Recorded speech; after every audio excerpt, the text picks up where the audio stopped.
আমার নাম সঞ্জয় দে, পেশেন্টের নাম আলপনা দে, পেশেন্ট আমার মা হন। আমি আসছি বাঁকুড়া জেলার জয়পুর থানার ময়নাপুর গ্রাম থেকে। ওনার বয়স 48 বছর প্লাস। প্রথমে মায়ের বাঁ দিকে লাম্পে একটা ছোট্ট পাড়া টিউমারের মতো দেখা যায়, তো তারপরে মা সেরকম কিছু বলেনি, তো আমরাও অতটা গুরুত্ব দিইনি। তারপরে আস্তে আস্তে এটা বাড়তে থাকে, তো হঠাৎ যন্ত্রণা শুরু হয়। যন্ত্রণা শুরু হওয়ার পর আমরা লোকাল ডাক্তারবাবুর সঙ্গে যোগাযোগ করি। লোকাল ডাক্তারবাবু আমাদেরকে এফএনএসি করার জন্য পরামর্শ দেয়, এবং এফএনএসি করার পর দেখা যায় যে ওটা ক্যান্সারের ক্রোজ পাওয়া গেছে। তারপর শিওর হওয়ার জন্য বায়োপসি করতে বলে, তো বায়োপসি করার পর ওটা জানা যায় যে ক্যান্সার আছে। তারপরে ডাক্তারবাবু পরামর্শে আমরা ওটা সার্জারি করি, এবং সার্জারি করে বাঁ দিকের লাম্পটা পুরো বাদ দেওয়া হয়। তো তারপরে একটা কেমো চলে, তো একটা কেমো চলার পর মা অনেক দুর্বল হয়ে গেছিলো, মানে স্বাভাবিকভাবে হাঁটা চলা করতে পারছিল না। তো তারপরে আমরা ফোনের মাধ্যমে এই পুনর্জন আয়ুর্বেদের দেখি, এবং দেখার পর এখান থেকে প্রথমবার মেডিসিন নিই। তো মেডিসিন নেওয়ার পর এখন অনেক প্রায় সম্পূর্ণ বলতে গেলে ঠিক আছে, তো এখন সম্পূর্ণ স্বাভাবিক। তো আমরা এসছি দ্বিতীয়বার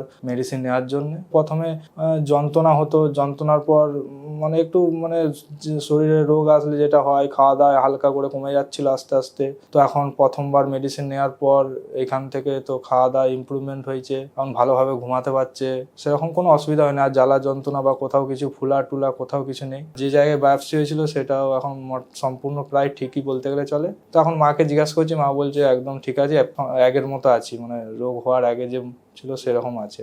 খাওয়া দাওয়া আগের থেকে অনেক বেড়েছে। আগে যেমন রোগ হওয়ার আগে যেরকম খাবার টাবার খেত সেরকমই এখন সেরকমই খাচ্ছে। কর্মক্ষমতা ঠিক আগের মতো নেই, মাঝখানে যখন প্রবলেমটা দেখা দিয়েছিল, তো তখন একদমই খাওয়া দাওয়া প্রায় কমে গেছিলো, তো তখন দুর্বল লাগছিল। এখন তো ওষুধ খাওয়ার পর 45 দিন ওষুধ খাওয়ার পর মোটামুটি আগের মতনই সব কিছু ওকে আছে বলছে।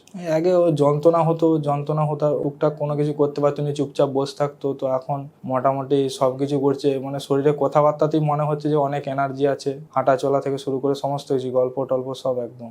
সিমটম বলতে যন্ত্রণা হতো এবং টিউমারটা আস্তে আস্তে বড় হচ্ছিল।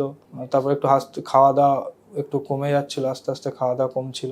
টিউমার সাইজটা মোটামুটি ঠিক আমার মনে নেই, তো অনেক বড়ই টিউমারটা ছিল।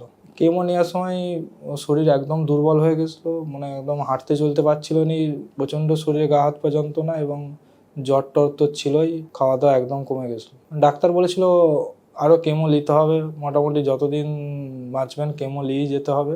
যেহেতু টিউমার সাইজটা বড় ছিল, তো এখন ওষুধ খাওয়ার পর অনেক এনার্জি, তো মনে হচ্ছে তো এখন একদম নর্মাল স্বাভাবিকের।